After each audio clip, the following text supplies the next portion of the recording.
Do you know the story of Sango, the powerful king of Oyo, the man people say became thunder itself? Let me explain what really happened.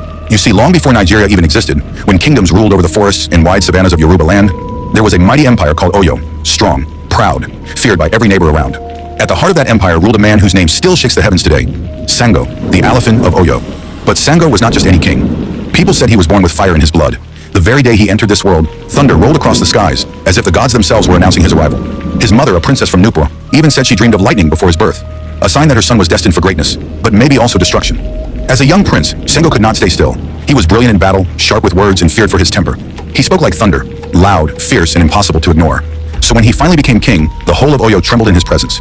Under his rule, the empire grew fast. Warriors came back from battle with gold, slaves, and stories of victory. Drums never stopped beating. The city was alive, rich, full of power. People even gave him a name, Obakoso, the king who never falls.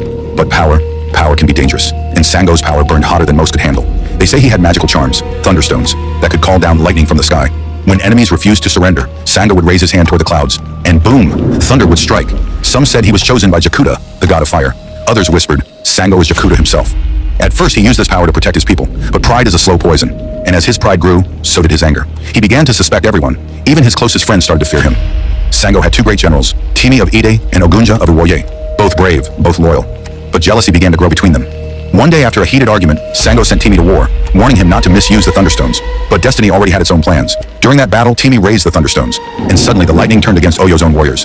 Hundreds died. People began to whisper, the gods are angry. Sango's pride has cursed us. When Sango heard this, he was furious. He called his generals back, accusing them of betrayal, of trying to steal his throne. The palace became a place of fear. Every word was a spark, ready to start a fire. And then came the night everything changed. The sky was dark, heavy with clouds. Sango stood in his palace, thunderstones in hand, shouting at the heavens. He declared, no man defeat me. My power comes from the gods themselves. But that night, the thunder he called did not obey him. Lightning struck, straight into his own palace. The great roof exploded in flames. Fire roared through the halls of Oyo. His wives cried. His people ran. When the smoke cleared, the mighty city lay in ruins. Heartbroken and ashamed, Sango left Oyo with only a few loyal followers. He walked deep into the forest, silent, carrying the same stones that had destroyed everything he built. Days later, people said they heard thunder rolling from a distant hill. They ran there, but found only his crown and staff lying on the ground. No body, no blood. Just the sound of thunder echoing in the distance. That night, lightning flashed again, but this time not in anger. It was almost like it was answering his name.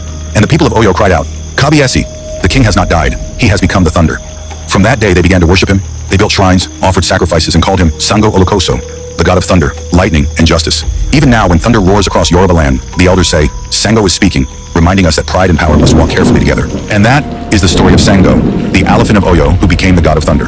If you enjoyed this story, hit subscribe for more tales from our history.